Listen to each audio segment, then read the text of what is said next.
of Misfits. Hey everybody, welcome back. We are on day 9. Yes. He's at 1.5 points.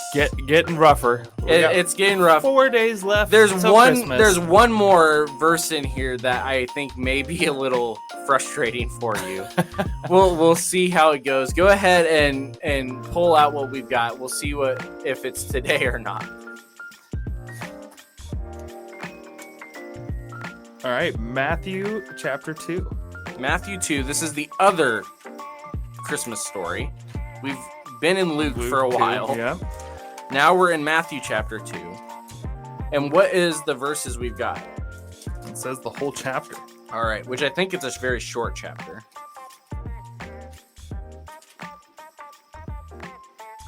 It is not a very short.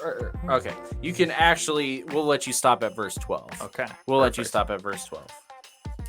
Now, sorry. There we go.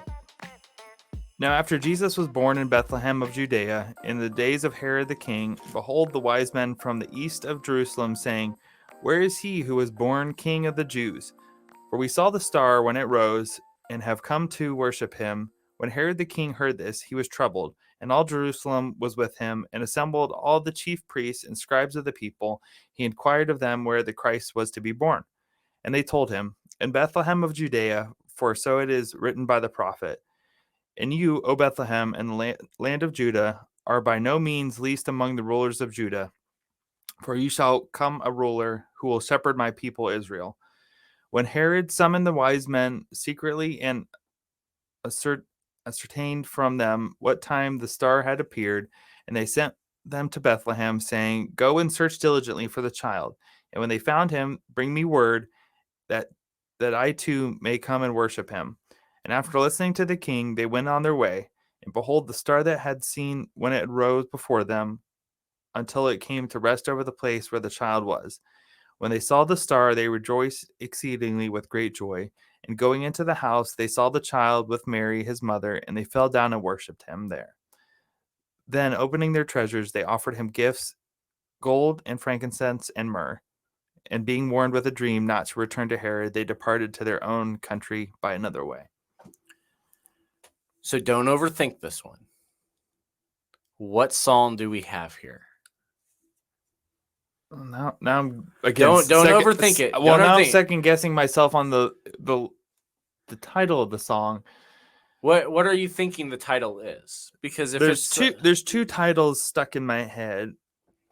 Again, O come, Emmanuel, and then also O little town of Bethlehem. Why a little town of Well, actually, give me your reasoning for both, because maybe I can get... Neither one of those is the one we're looking at, but I might be able to give you half a point for both of them. There was a much more obvious one that your brain is just too confused now to be able to pull Probably. out. Why are you thinking O come, Emmanuel, first of all? Let's start with that. Because there is a sense of both of those songs in this, but it's not where we were going. Part of it is because it has the word Israel in the lyrics. We've damaged the brain that much.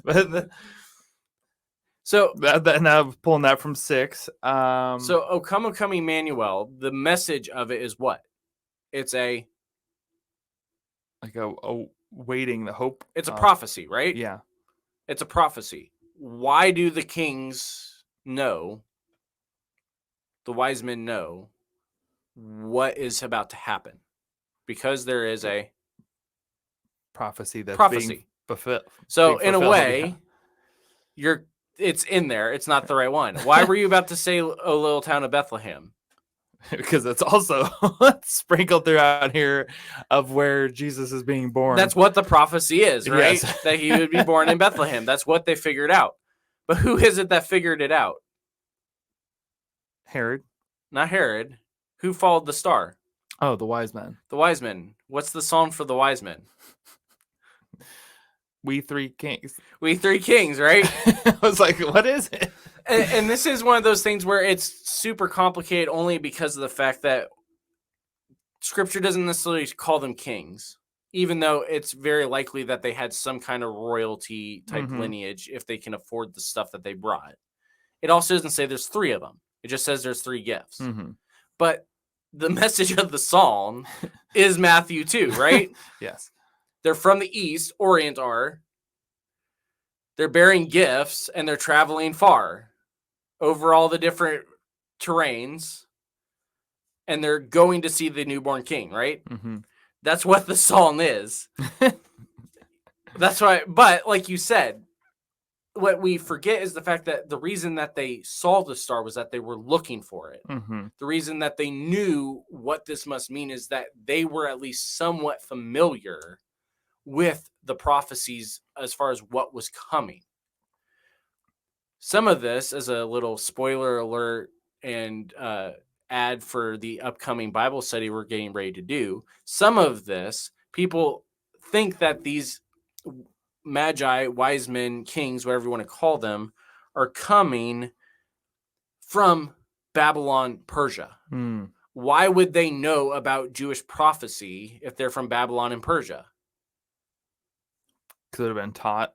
It would have been. It would have not been taught in the schools, but it would have been familiar as part of the culture because Babylon and Persia held the Jews for hundreds of years. Mm. That's what the book of Daniel and the book of Esther and the book of Ezra and Nehemiah are all about, is the fact that they were there. But the wise men understood what was going on, and so they went to find him. So we're going to give you a half a point for each of the titles that you got wrong, because you actually were it was very deep as far as your reasoning for it.